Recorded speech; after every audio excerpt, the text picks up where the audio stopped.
السلام علیکم ورحمۃ اللہ وبرکاتہ۔ الحمدللہ رب العالمین والصلاة والسلام علی رسول اللہ وعلی آلہ واصحابہ اجمعین برحمتک یا ارحم الراحمین۔ آج کا عنوان ہے بچوں کے بگاڑ کے اسباب اور اصلاح کی تدابیر۔ بلا شبہ بچے ملک ملت کا اصل سرمایہ اور مستقبل کے معمار ہوتے ہیں۔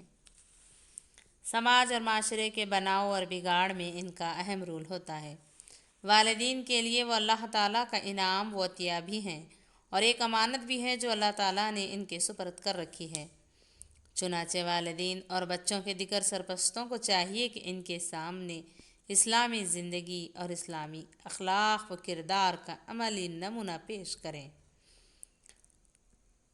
بچوں کو بچپن ہی سے ان کے اندر عبادات، تبلیغ دین، خدا کا شوق و محبت پیدا کریں۔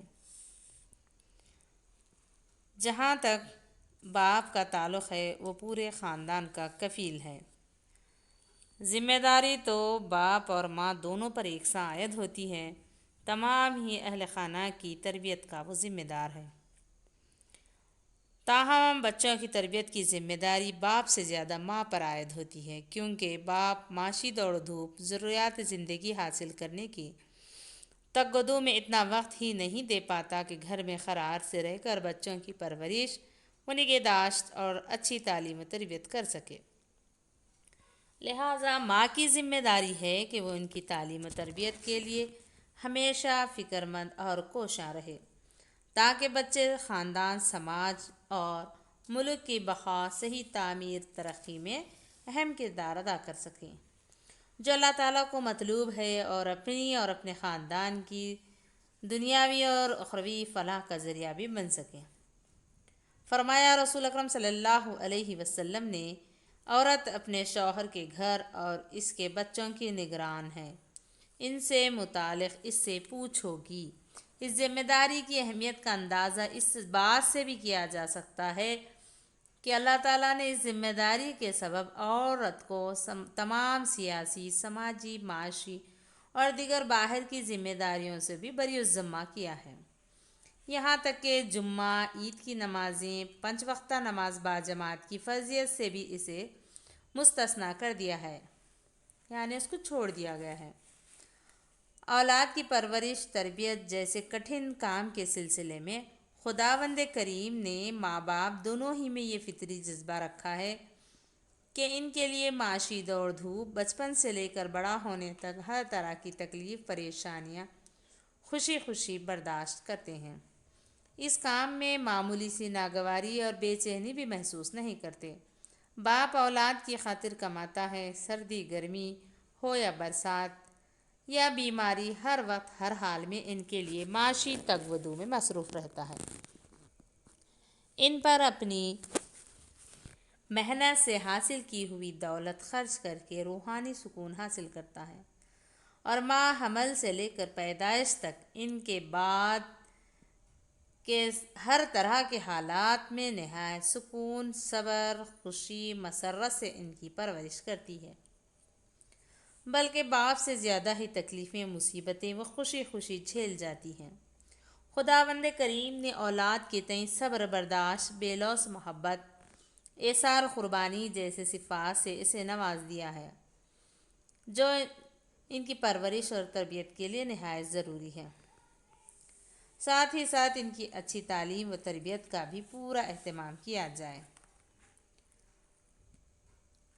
بغیر تعلیم و تربیت کے اولاد دنیا اور آخرت میں سرخری حاصل نہیں کر سکتے، نہ والدین کے لیے آخرت کا سامان ہی بن سکتی ہے۔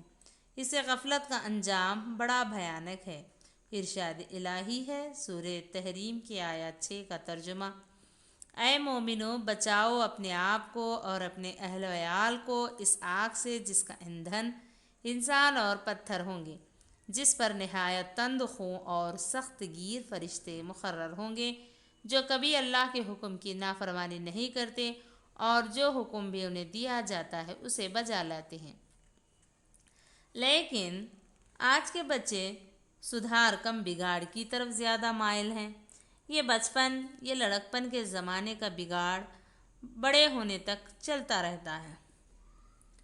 سب سے پہلے والدین کو چاہیے کہ اپنے بیٹوں کی شادیوں کے لیے نیک سیرت، سلیقہ، شعور، دینی اور ضروری عصری تعلیم سے بہرہ مند، خدا کے خوف سے لبریز اور اپنی دینی و اخروی ذمہ داریوں کو اچھی طرح سمجھنے والی لڑکیوں ہی کو ترجیح دیں، تاکہ ان کی گودوں سے ایسی نسل اٹھے جو دین ملت کا اثاثہ ثابت ہو، نہ کہ جہیز و دولت کے لالچ میں ایسی لڑکیوں سے اپنے بچوں کی شادیاں کریں جن کی پرورش مادہ پرستانہ غیر دینی ماحول میں ہوئی ہو، جو ایک طرف تو والدین اور خاندان اور خود اپنے شوہروں کا سکھ چین چھین لیں، دوسری طرف اپنی اولاد کی تربیت محض مادہ پرستانہ خود غرضانہ ذہن کے ساتھ کریں۔ بچے عموماً ماں ہی سے زیادہ مانوس ہوتے ہیں۔ ایسا تو ہو نہیں سکتا کہ بیج تو بوئیں ببول کے اور اگنے لگے آم کے درخت۔ ظاہر ہے خون بھی اسی کا، دودھ بھی اسی کا، تربیت بھی اسی کی، پھر ایسی عورتوں سے آپ نیک سیرت، لائق و ہونہار بچوں کی تمنا کس طرح کر سکتے ہیں؟ بعض وقت ایسا بھی ہوتا ہے کہ ایسی گودوں سے بھی لائق ہونہار سپوت نکل آتے ہیں۔ ایسا مشیت الہی کے تحت کبھی کبھی ہو جاتا ہے۔ اسی طرح بیٹیوں کی شادیوں کے لیے بھی محنتی، بااخلاق، دیندار لڑکوں کو ترجیح دیں۔ ایسے ہی لڑکوں کے ساتھ لڑکیاں نہ صرف پرسکون زندگی گزار سکتی ہیں بلکہ اپنی اولاد کی پرورش بھی اطمینان کے ساتھ دینی ماحول میں کر سکتی ہیں، نہ کہ دولت مند، مادہ پرست اور دین و اخلاق سے بیگانہ لڑکوں کے ساتھ۔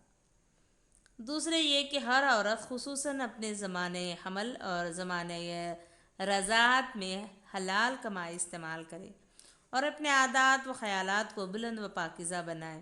اگر ان ادوار میں بھی ماں مادہ پرستانہ، خود غرضانہ خیالات رکھتی ہو،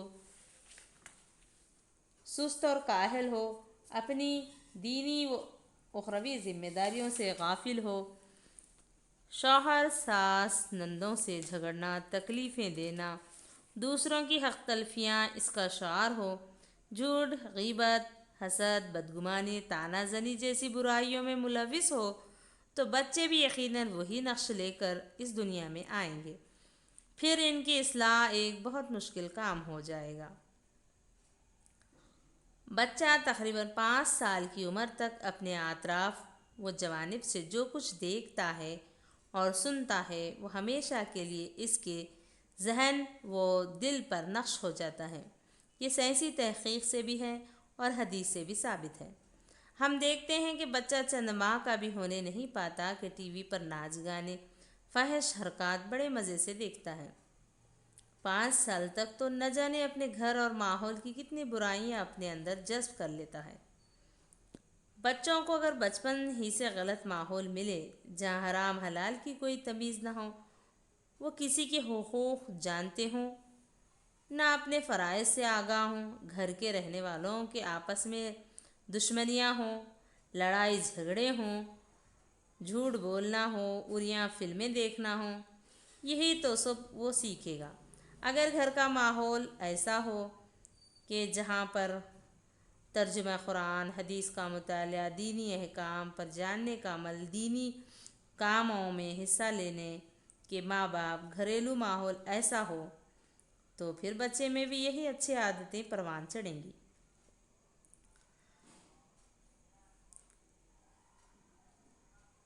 ایسے ماحول سے کیوں کر آس لگائی جائے کہ وہاں بچے نیک، صالح، بااخلاق، باکردار بن کر پروان چڑھیں گے، جہاں تمام برائیاں ہوں۔ بچوں کی تربیت کے لیے نہ صرف والدین کا باعمل بننا، تمام برائیوں سے پرہیز کرنا، نمازوں اور دیگر عبادات کی پابندی کے ساتھ شریعت کی پوری پابندی کرنا لازمی ہے، بلکہ یہ بھی ضروری ہے کہ وہ اپنے گھر کے پورے ماحول کو بھی دینی و پاکیزہ بنانے کی کوشش کریں، ورنہ بچوں کو تو نصیحتیں کی جا رہی ہیں لیکن عمل نہیں ہو رہا ہے، تو بچے پھر وہی کریں گے جو وہ دیکھ رہے ہیں۔ اللہ تعالیٰ سے دعا ہے کہ تمام عالم کے مسلمان بچوں کو دینی شعار عطا فرمائے تو ہم تمام والدین کو اپنے بچوں کی صحیح تربیت کرنے والے بنائیں، اللہ تعالی ہم سے راضی ہو جائے اور ہم اللہ تعالی سے شکر گزار بن جائیں، آمین یا رب العالمین۔ سبحان ربک رب العزت عما یصفون۔